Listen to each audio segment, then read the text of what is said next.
have you here. So my name is Katya. I'm a partner at 816Z on the games team, and also started Tech Week here, which hopefully you will come to on an annual basis. I think you all know a good amount of it, so I won't talk too much, but just so you all know, we invest in everything from pre-seed to IPO with a focus on early stage, so seed and Series A. And we invest in pretty much every industry, primarily software. So if you're looking at anything and want to talk to us, please let me know. And we're also really excited to have this be one of the very first events that we actually host in this office. So big thank you for kicking this off. We recently opened our doors, and we're really hopeful to continue to host events here to really converge the LA community, not just during LA Tech Week, but year-round. And so I'm really excited to have you all here today, and hopefully we'll have much more in store for you all. And thank you so much for doing this. Thank you. We just kind of decided to keep it casual, just kind of chat about what brought us to where we are right now, what type of deal structures we do, what is kind of interesting way to structure, the family office and the different ways, and also liquidity. And a lot of you here are you're all investors, but it's either family offices, VCs, but most of you here in the tech space. So I think that it would be really interesting first of all, to collaborate with each other, to see, what's the community we create, and to help each other out. So that's what you're here for, so you can talk to each other, create new relationships, make new friends. So thanks, Metta. Absolutely, thanks for having me. This is a great event. We met at, was it Whiskey Wednesdays? Before that, before yeah, Whiskey before that. It's a great event. Before, it's actually a productive event. Yeah. But we met in, I was invited by Lucy Yu, I think. Yeah. To JD's house, and then we chatted. We had a great conversation. People don't really know a lot about me, and as you discovered, and we thought it would be cool just to connect, and now we're here. Yeah. This is great. And then you came to my book launch. Yep, and to the book launch. Yeah. Yep, absolutely, and hopefully we'll do more and more together. Mm-hmm. Yeah. Well, I think it also kind of makes it interesting because, obviously, you had a big sports career and you're in finance, which, not that common. And, I went from graduating in finance, but also not be able to get a green card through finance, and I had a huge career in modeling. After I was told by the doctors that I'll never walk again, I was completely paralyzed from the waist down. So that was kind of my way to prove something. And I think maybe something we can address is sports, overcoming things. Resilience is what drives and what makes you to be a great athlete, because without resilience, without pushing through pain and suffering every single day and get up no matter what, you will never be where you became, right? So yeah, absolutely. Been in Los Angeles for 15 years, and when I first got here, it was to join the Lakers and just to do that whole thing, train, work out, and maybe do a little bit of entertainment. But I quickly realized midway through my stint with Los Angeles that I wanted to get involved in different things, and I didn't really have the security or the belief that I could get involved in anything other than philanthropy, which I always did philanthropy. So I guess I was pretty good at that. But in terms of business, I didn't think that I can get it done. And then I also love basketball so much, I didn't think I would ever leave the game. I didn't really leave the game, but I didn't think I could transition. But just being here for 15 years and just finding a new community versus a partying community where I started at my time in Los Angeles, that was a transition. It took work. That actually took work too, just to find a different channel. Yeah, well, everything takes work. I'm talking about fun. I remember when year 2000, me and three other girls, playmates, were hosting Lakers championship party in 2000. So the first one, the Lakers won the big one, and it was, obviously Kobe, Shaq, and everybody else were with the Playboy Mansion. That was a fun party. That was really fun times back in the day. I missed those parties. I got here 2010, so I kind of missed those. But I did hear stories. No, that was really fun. And yeah, I mean, those connecting, life from, partying, but also we're working really hard and being committed to that and transitioning to the, finance. What was the, trigger to your transition from sports into business, and what led you to do that? Well, I was doing a lot of philanthropy. I started Excel University, 2007. That came from getting help, high school, got a scholarship. And I needed it at that point in time because I didn't know what school I was going to go to. I was in New York City. Somebody just saved me and gave me a scholarship to an all-boys Catholic school called LaSalle Academy. And when I made it to the NBA, I wanted to do the same thing, so I was given scholarships. And this is before I knew what a 501c3 was. You're 19 years old, you make a little bit of money, and you want to just pay it back, pay it forward. So I was given about 10 scholarships a year. That started to become overwhelming. And then I launched a 501c3. And I was in Los Angeles doing a lot of great things in Los Angeles, working with different institutions. And then that started to become overwhelming because it's every day, philanthropy. So I had to figure out a balance on how do I embed philanthropy and social impact into like some business. And I was trying to figure that out since like 2008 or 2009. And I remember it being really difficult, but I think I was early for-profit social impact. It's like a big thing now, I guess, or it was a big thing, but people are still pursuing social impact for-profit. But that was something I was always trying to figure out. How can I work with companies that I believe in, that I want to be around? And then I found the rhythm. At some point in time, I found the rhythm, and now I'm able to build this ecosystem. Still a lot of work, but I was able to put together an ecosystem of companies that essentially act as services, and we could all just feed off each other. Oh, that's awesome. Actually, I've been involved way over a decade, probably close to 15 years, with a foundation called Kick for Life, and they giving the scholarships to kids in South Africa. Started with Lesotho there, and they basically created the stadium, giving the jobs to local community, pick up kids from the streets, and raise them, train them to the sports, and then we give scholarships in different countries. But with soccer. Yeah, absolutely. I think it's important because when you're, I grew up on government assistance, and so I have a soft spot for the government because I used to have government cheese and government bread and lard. I don't know if you ever had lard.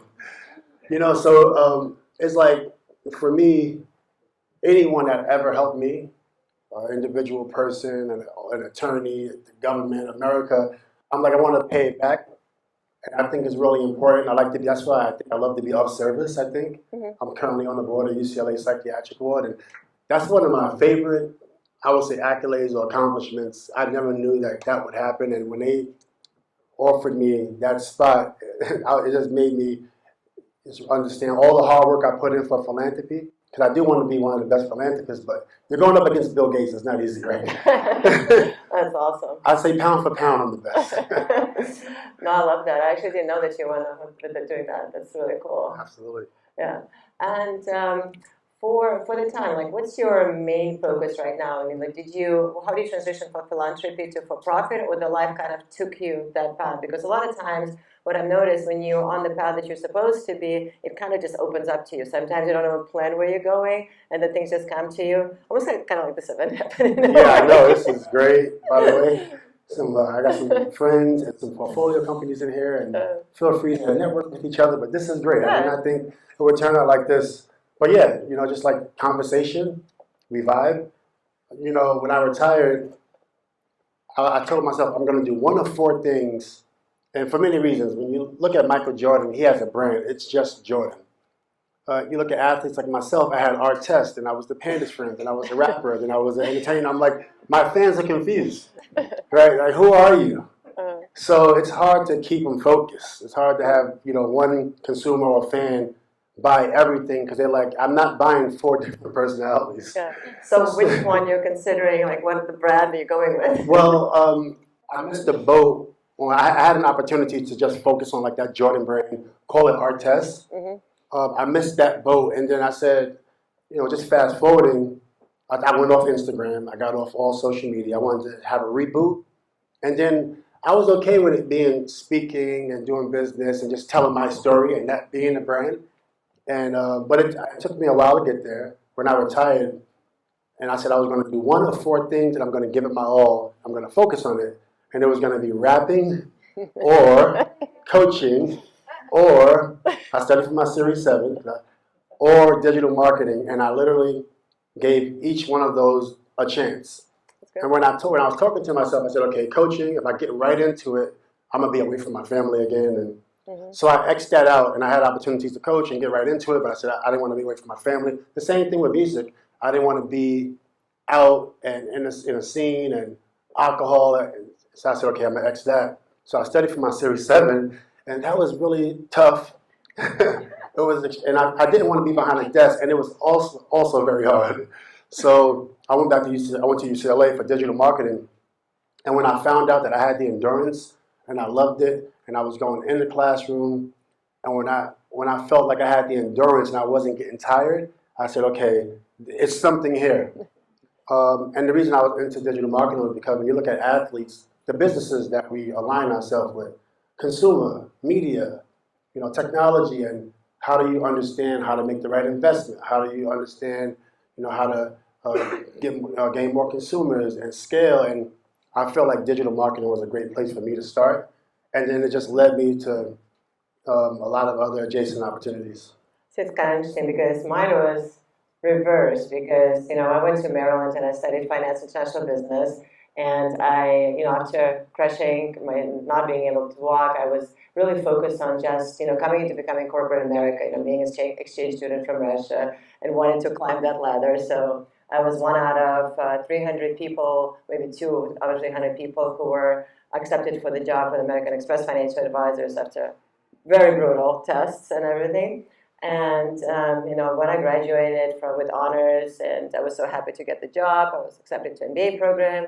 I did my internship in the U.S. Chamber of Commerce. So I felt like everything in my life was made exactly the way I wanted to go until I got a call from my immigration attorney saying, by the way, you can't qualify for visa in finance.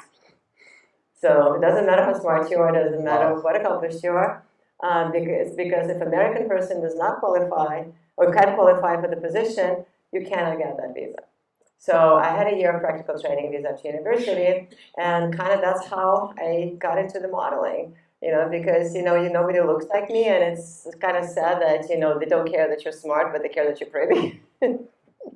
So that's how I ended up being. So my life pulled me into the career that I never was looking for. But I'm very grateful for it because, being a model, especially, I was playmate, and I also was an international model, which is very different because very few people can combine the two. I was with the lead with fashion. So when you become a spokesmodel, right, you represent companies, you're on the faces of magazines and covers, you learn how to work with people. Same thing in the entertainment industry, right, because you learn how to feel the crowd, to understand. And I think that was really helped me when I got into the business, in the 20s, to actually understand what the people are looking for and to create a relationship that lasted a long time.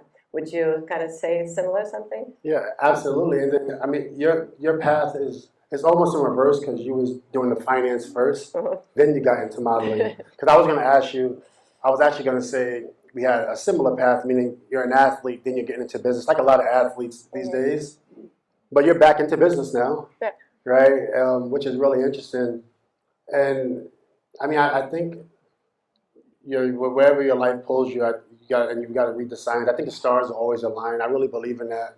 When you look up every night and when you doubt yourself, but you look at the distance when you see the stars every night. It's the same distance. It doesn't move. And if you just work hard every day and do your work every day, I think things will pay off. And I also believe you'll meet yourself where you're supposed to be.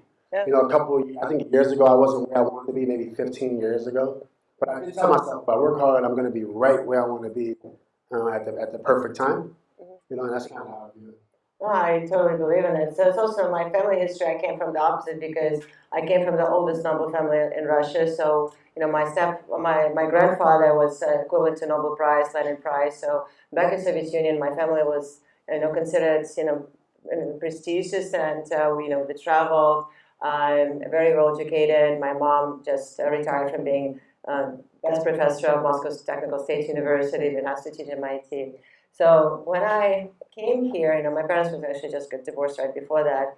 My dad was, happened to be in the right time in the place with this, so he started making a lot of money. And the whole idea was that I graduate from college and I move and I start, working with him. What later became family office. He moved to Switzerland, denied his Russian citizenship. But when you find yourself completely paralyzed and you realize that how easy it is to lose everything. I mean, how much we don't appreciate that we can just get up and make a step. And I live through pain every single day, and you just learn how to deal with. You learn how to push through. You learn how to be more resilient. And I realized that something happened that I don't want to take that path. So I'd call and say, I'm not going there. I'm staying here. And they say, well, you're not going to get 1 cent. I was like, I didn't ask you anything for anything. So I started off completely on my own, without support, without help, without anything. I made the money, bought my first house in 24. Proved myself to him, and 10 years later, he came back to me asking me to work with him, and then we actually, did a few successful exits together, and that's how we, Gary, my partner, so we're sitting there, and I created our family office about a decade ago through the exit that I did with my father in Europe with the natural gas storage. So it's kind of like reverse, but I think ideology is the same. Just prove you can do it on yourself and trust. And what were you going through at that point in time? I was going to ask you this earlier. So you can't, you're almost paralyzed. Doctors are saying you might never walk. Mm-hmm. How did you get through that? That's kind of why, one of the reasons I read the book, to pull all the pieces for perspective and to help people to overcome hardships, because so many people are going through a lot of stuff right now, energetically in different areas. But I kind of had a vision of my great-grandmother. She went through, being in the village, she went through all concentration camps. So she spent all her life in concentration camps until, my mom was already born. So, but not only she survived it, but she raised my mom and she raised me, helped to raise me. And before she got to Christian camp, she actually was, she went to the School of Noble Women by the court of the Tsar. So people think it's something luxury, but they slept on a very narrow wooden bed. The temperature was, 14, whatever, 50 in Celsius, but really low. They were trained to be med assistants when in the war and everything. The royal family women would always go to the war fields to help to take care of the wounded. So people think it's something fancy, but it was actually a really harsh training school. And I was brought up with the word that never, there's no such a word as I can't, only I don't want to.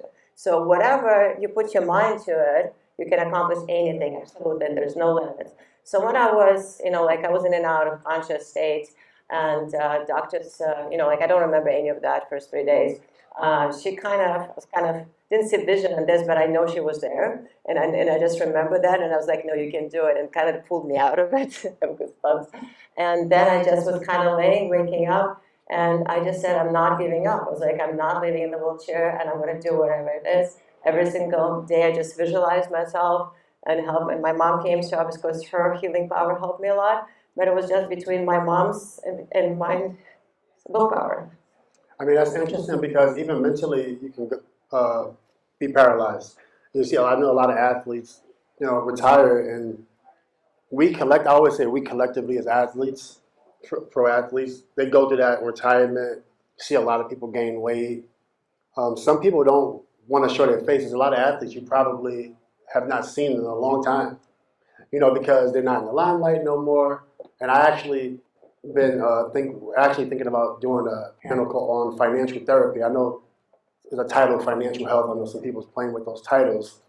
We actually got a panel coming up. It's going to be financial therapy because there's so many things one goes through, and then finance, I feel like it taps into your emotions.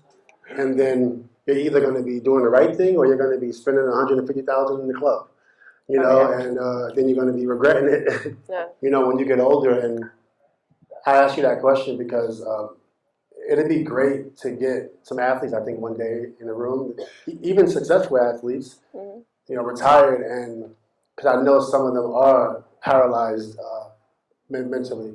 That would be a great another session. Well, we just honestly, that's the reason I wrote this Unbreakable Guide to True Wealth and Fulfilled Life. Just because being in the family office space, being around very wealthy people, billionaires, a lot of them are miserable. So it's not about money. Wealth is not money. Wealth is about, circle of life, but I define a little differently. Finding a balance in all areas of your life and finding out, what is your true purpose is. Why you're doing, why you want to make this money. Because I see so many people who are very rich who are very poor, in any other similar way, because they're just too caught up to making money without creating a purpose, without creating why or even enjoying their life. It becomes like another addiction. Okay, how much money I can make next day, and also you have. That's on one aspect. On another aspect, you have a lot of more poor people who are just stuck in their head and don't believe that they can achieve something. They don't believe that they can, get out of the situation they're in, when pretty much we all can. And I think the number one reason why people stop themselves from growing further is really the fear of unknown. Because to push yourself to the next level, you have to step in the unknown. You have to leave your familiar behind. You have to really, sometimes even leave your friends behind, because sometimes getting to the next level, meaning changing your life habits, changing your weddings, leaving that life behind, or sometimes family friends. So for a lot of people, it's just kind of a fear, I think, of unknown and change. I think also added to that, do I deserve money? Some people feel like they don't deserve it. And also, I think some people also think, they don't want to chase money, and they feel like by chasing it, it's a bad thing. So I think it's like that fine line. Mm-hmm. Very good point. Mm-hmm. I think, having substance in your life, which is one of the reasons I love philanthropy, and I'm always trying to I have embedded social impact in my company. I actually have been working on it. But I never wanted to lose that, because I always felt like, especially in this game, start meeting new people. I was going to the Bay and meeting, a lot of successful people, and they're giving you all these tips, and you say, oh wow, if I do this, I can potentially make them this much money. But it shouldn't. For me, if it's only about the money, then that's like I'm gonna self-destruct. I think Mike Tyson said that also. He said every time he would make more money, it would make him more mean and more enraged, and finding that substance. So I think that's is definitely a good point. Yeah, no, absolutely. Very, very good point. And for not deserving, and I think that's why, once you figure out why, behind why you want to make money, and that's the hardest thing, go to get down to the bottom why. I have a bunch of exercises kind of help people to figure it out. Because when you actually understand the why and it's above you, not just, greed or, material stuff, then you start doing what you started with philanthropy, right? You started, and then it just rolled and rolled and rolled and rolled, and things started coming your way. And basically, you were not even looking for it; you were just trying to help people, and things came to you. Because I truly believe when your goal is to start, from that point, from your heart, from health, from wanting to give back, money will come to you, opportunities will come to you. You'll get attracted to the same people, and the right thing will happen to you. So that's the core where. And then you obviously don't feel guilty because you know that you're changing lives, right? Whether your clients, that you're changing lives, and then they go changing other people's lives. It becomes a snowball. It's true. It's exciting when you see your portfolio company and you see the founder just do well. I have a great founder in here, Jehan. I love her story. And we're going to do some media and PR, and we're going to tell a story. Is that right? Should I not call you out right now? Is it okay? Oh, it's okay. Ariel, our CEO, says it's okay. The story is incredible, and that's what I was looking for. When you can put a smile on your face, and it might not be a company you control, but it's one of your portfolio companies, and you're just adding value, and you're just giving it your all, and that's the good thing. I mean, that's what I was talking about. It's okay to be successful. It's okay to make some money, but add some substance to it. Add some philanthropy to it. Embed it. I think you said earlier, a lot of wealthy people exiting their companies, and then they have no substance. I get that all the time. Somebody asked me, they said, Metta, why don't you help executives? And I didn't even think I can do that. But they said there's a lot of executives that's exiting companies, and from your story, you can really help them out. And as I started to kind of take that advice, I was like, oh, yes, they just like athletes. I thought it was only athletes, kind of going through that, but there's more than that. Yeah. So on this subject, since now we're talking a little bit about business and structure and liquidity, how do you structure your business? What's, how do you provide your liquidity? Is there something different that you do that, something traditional family office. I mean, I guess there's nothing really traditional, no different. Everybody's different. Every family office is different. Like private equity firm is different. But so me, I got into the space a little bit unorthodox. I just wanted. Well, I was always focused on defense. So let me just start there. I was an expert at that, and that's like 7 hours a day training. I could also play offense, and I can do everything on the court. So when I'm training, I was consumed with that for years. And as you make it to the NBA and you get paid, you hire your agent, you have a manager, a business accountant. You don't have a relationship with your banker. I do now, but when you're 19, you don't, and when you're 29, you don't. Right? So for me, as I seen Shaq and Jordan and all these news clippings and headlines, this new company, and I'm just like, at a point in time, it was foreign to me. I'll just read the headline, say, okay, Shaq just made $100 million. That's really cool. And you go back in the gym. But at some point in time, you get more curious about it. And then, a lot of people are sitting on cash. A lot of athletes are sitting on cash. And how do you put that cash to work? And when you first ask yourself that, you're in foreign territory. So, for me, I had to hustle, my way into this space just by meeting people. And initially, you would think that because you're a pro, people will take your meetings. Or sometimes us athletes think, oh, we made money and we're also brilliant in investing and we're the smartest person. Athletes feel like that way, I'm going to be honest, but that's not true, right? It's like, just because you're a great three-point shooter or a great dunker doesn't mean you're great at business. So you got to come into this humbly, and I had to remove some rocks from my bag, meaning friends. And I started to travel by myself and meet people, and I was traveling to the Bay Area once a week by myself. I actually bought BRKA shares just to go to the Omaha Warren Buffett shareholders conference by myself, just to meet people waiting on the line at 7 a.m. Even this company, Buttercloth, actually waiting online at Shark Tank, 1,000 people over here in Temecula, wherever that was at. Just doing everything the right way and not skipping steps, because I have skipped steps before. I have, took shortcuts in this space, and it just didn't turn out right. So as I started to seek out mentors, so I say that because my journey was a little bit different. I kept getting better with time.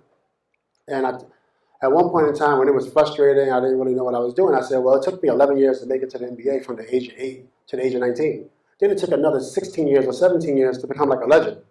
So I said, if that's the case, then I'll just put it in that same time. So I made a commitment in 2015 to just work hard.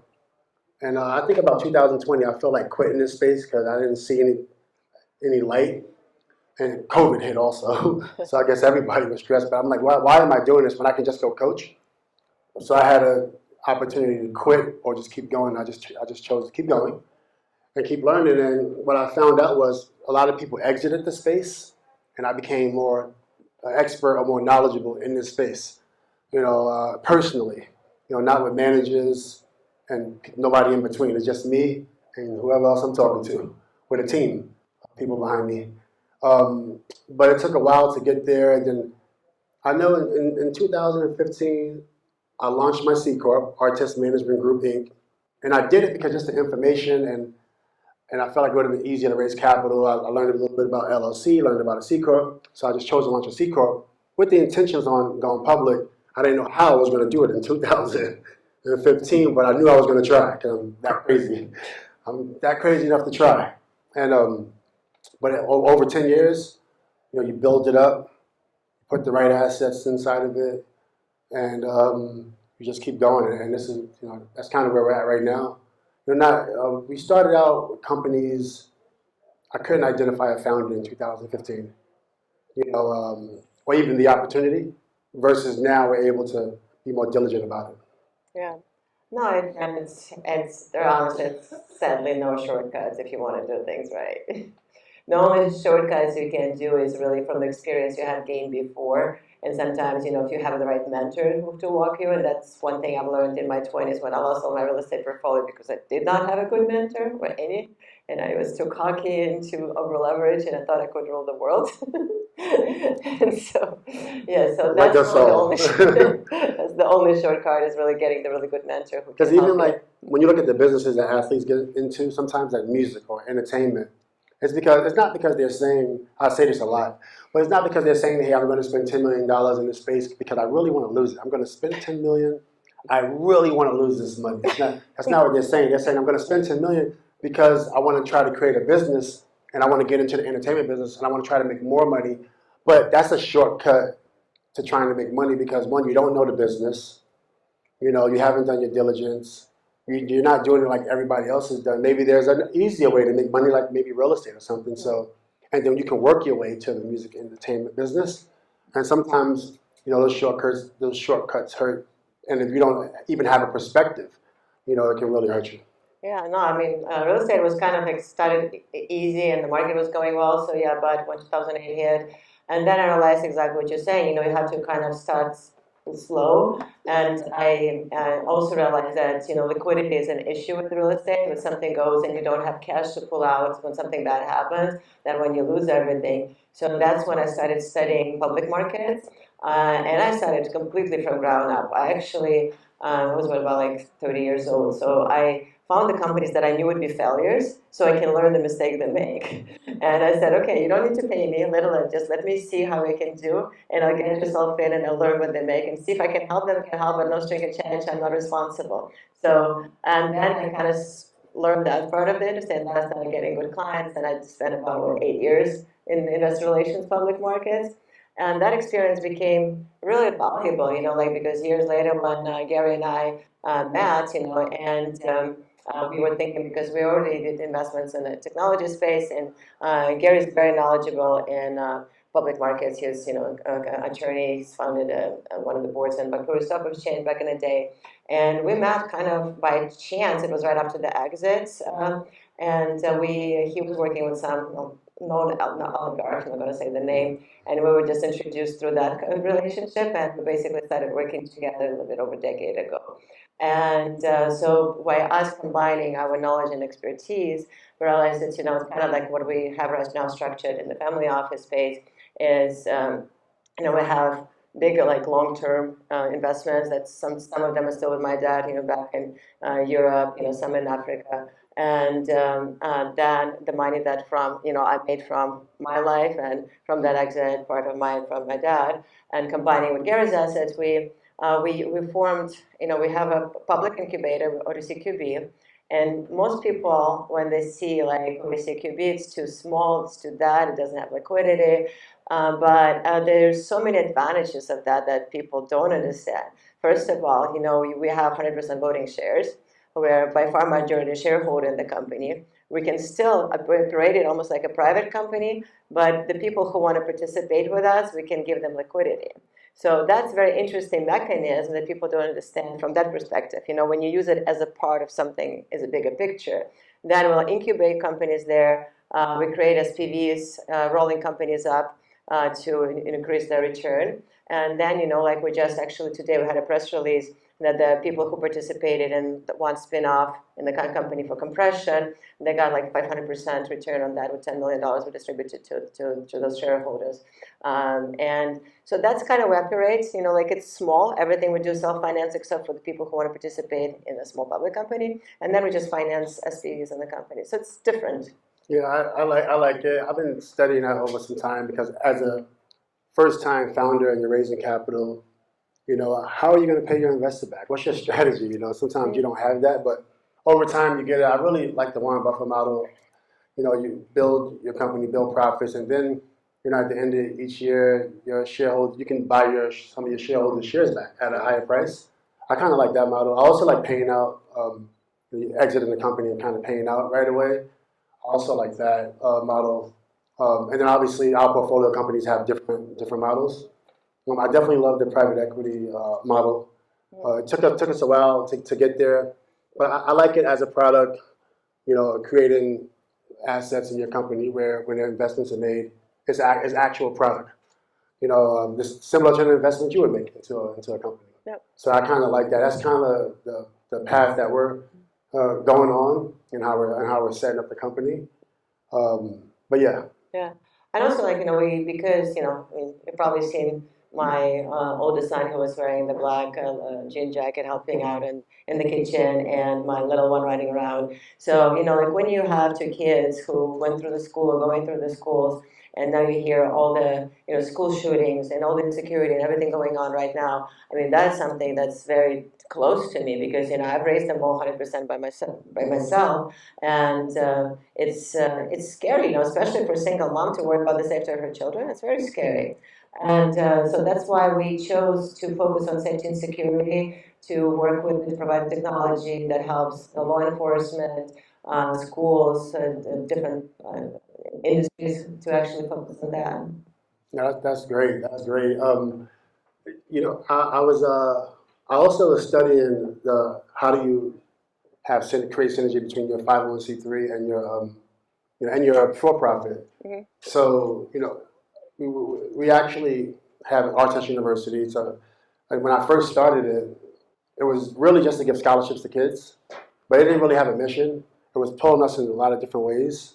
So we actually decided to have one plan A, and launch an online university, which is we're up and running now, artestuniversity.com, which is super exciting. But just giving back, always having, even the firm, everybody that's involved with our firm, they know they have some substance inside of it. Mm-hmm. So you're not just only trying to generate revenue. You also have another asset, a 501c3, that's really giving back. And we're hoping to expand that to get not only from education, but then also still focus on mental health, continue to give back to the community and get involved in like social politics, so to speak. Not necessarily politics, but definitely getting involved in just the politics for the people, and having some substance in the firm. And what kind of university? Is there a focus on that, or Well, right now, yes, we do have. Right now, we have some classes up online right now. That is our technology that we actually use, which is like really cool. It's a company called Icarus, and it's a digital marketing. A lot of things we're doing in the firm, but really to teach the business and the administration side, the operation side, the people that probably would not have had an opportunity to learn, and starting from there. And actually, we're going to try to be accredited in 2 years. So we're actually partnering with the Mid-Valley YMCAs, the Burbank YMCA. We're partnering with them to actually use their facilities. So it's good. That's really cool, yeah. So we also have a 501c3, which is called Legacy of Safety, and for utilizing the technologies that we provide for law enforcement or bigger companies, and for the communities who cannot afford it, that's where the foundation goes. So it's kind of utilizing some of our technologies that we can donate to the communities, and also getting the communities with the technologies that we partner in or want to participate. And that's what our 501c3 is. Yeah, that's awesome. I wanted to also give a shout out to some of my mentors. We have one of my mentors is here. Gary, how you doing, by the way? But Jim Zukin is here. If it's okay to say hello and shout him out. He's gone? Oh, okay. Founder of Houlihan Lokey. I'm sure we're all familiar with Houlihan Lokey. So it's been incredible to have him as a mentor over the last 13 years. Has a great company called Ethos, actually, by the way. Should definitely talk to him. Also want to acknowledge Jehan. Can you raise your hand? Jehan from Easy Care Link, one of our best portfolio companies, and from the Philippines, has a great story, and company is doing pretty solid. So I want to give a shout out to Jehan. Ariel, our CEO. Ariel, she's gone. Started out as our chief of staff at Artest Management Group and moved over as CEO of Easy Care Link and doing a great job. I'm going to give a shout out to Ariel. Calvin Harris, if you can raise your hand, a shareholder with our sports tech company, LA Times invested in. He's been around from day one, kind of a genius. Ashi, friend and partner, and she's here. Can you raise your hand, Ashi? Awesome. And I just want to give a shout out to a few friends, and this is awesome. I wanted to do that really quick. No, that's awesome. I know a lot of other people in the room also. No, first of all, thanks everybody for Thank being you for here. everybody That's for for coming sure. out. Do we do like a quick Q&A? Somebody wants to? It don't have to be quick. Yeah. I have time. I know, yeah. Okay, 3 questions. Anybody? I guess not. Yeah, it's great. Well, thanks so much. Yeah, absolutely. Pleasure. I guess before we end, I can maybe briefly sum up what we're doing. That would be Well, great. yeah, definitely. So it's definitely great. We're doing a lot more events. We have an event coming up July 3rd through the 6th. It's going to be some panels, some golf. Oh, question? Go ahead and finish. I can do it after. Okay. Yeah, it was a filler. I want to get Nadia's attention. My name is Peter Luciano. I'm with Coral Venture Partners. And my question is around Natalia, especially you mentioned, but I think this applies to you as well. You mentioned sort of safety, more physical safety. Curious what your thoughts are about what's happening with AI, big data, or surveillance kind of technologies that are sort of seem to be controlling us and spying on us everywhere. How do you see that, going forward in the future in terms of safety to kids and our own personal sovereignty and things of that nature? So for AI, we would not look into AI by itself. We only use AI that will actually work with the other technologies to help, let's say, monitoring of something or streaming of something. With the school, you have a platform that combines the cameras or find out the fake the gun detection through the AI. Well, there's about 80% of them are false, right? So when you have about 80% false detection, then even 90%, and school gets shut down every single time, eventually they stop paying attention to it. So having just one technology, and it can apply to a lot of stuff, is I think is not as good a solution. But when you add, like human touch, human mandatory monitoring, where you can see something in your hand and the human push the button, and while the other one is also AI is working together, then you have a much higher probability of success or actual warning. So that's how I see AI and other substances. AI is an amazing tool. We use it all the time, from the companies that are part of our portfolio to their just day-to-day operation in our media company that we have. It's a lot of it AI-based. But I would not trust just focusing on one AI company without other components in it. Yeah, I think my perspective on it is also from a social impact perspective. If you can use AI to help individuals versus a lot of people will use AI to scale their company and ultimately scale their profits. And, there's a lot of really wealthy people in the world, and AI can scale that. So we got to figure out a way where AI is working for us, not us working for the AI. So I have a CTO, AI expert, and luckily I have a CTO who's an AI expert, and when I'm implementing AI in anything we're doing, I'm coming at it from that perspective, and he's trying to execute on that. So we're waiting for a good time to start to implement it in different things we're working on. But I think, we need people who's thinking about AI differently and not like just scaling, and then having us work for the AI. And a lot of people losing jobs already, to AI. Yeah. So what would you say what 3 things you've learned in business if you had to synthesize it, and how does that relate to your sports career? So sports is discipline. You want to finish it? I can. No, you're good. Yeah, so because when I think about sports, it's discipline. I love it. I'm gonna work hard. I'm gonna stretch. Do everything I got to do the right way. But when you're doing other things other than sports, it's not as much discipline because you don't really care.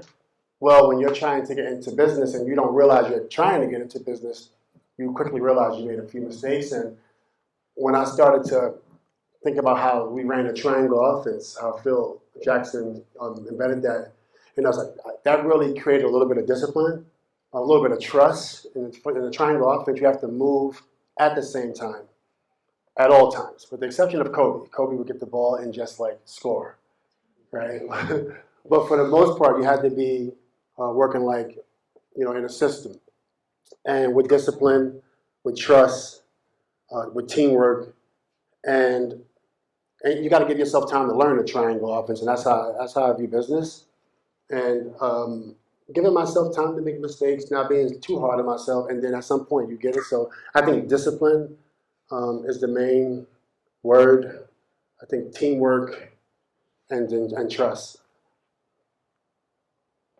Same question for you. Persistence resistance, resilience, never giving up, and actually, but number one is really believing and going through it and imagining. And if you don't, somewhere deep and down, don't believe in it, just force yourself to believe. Imagine the life of it and go. And every single day, take another step forward, get up, and continue on.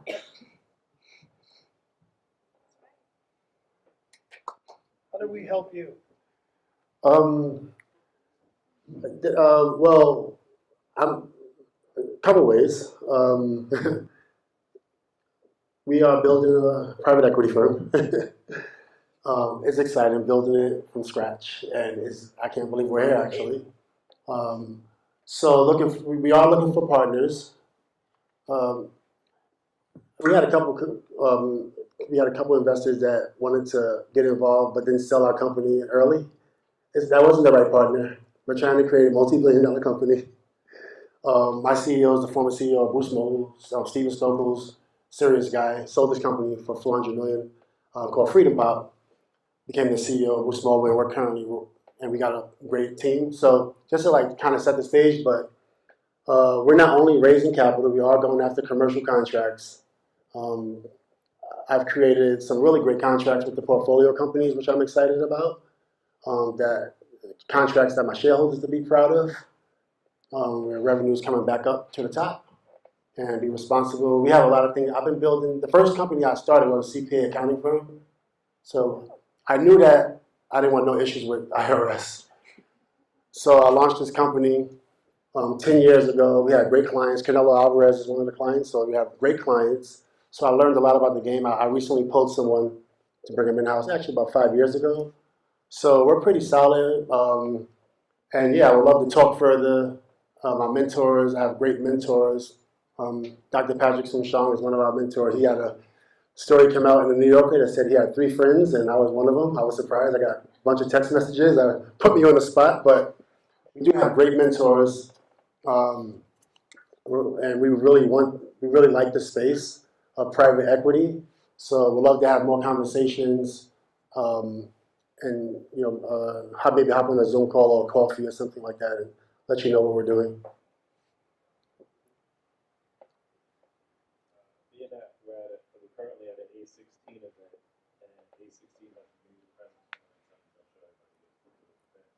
and you ended up doing the keynote speech for LA Tech Week. From retiring to now, you have like a hindsight photo about everything that happened.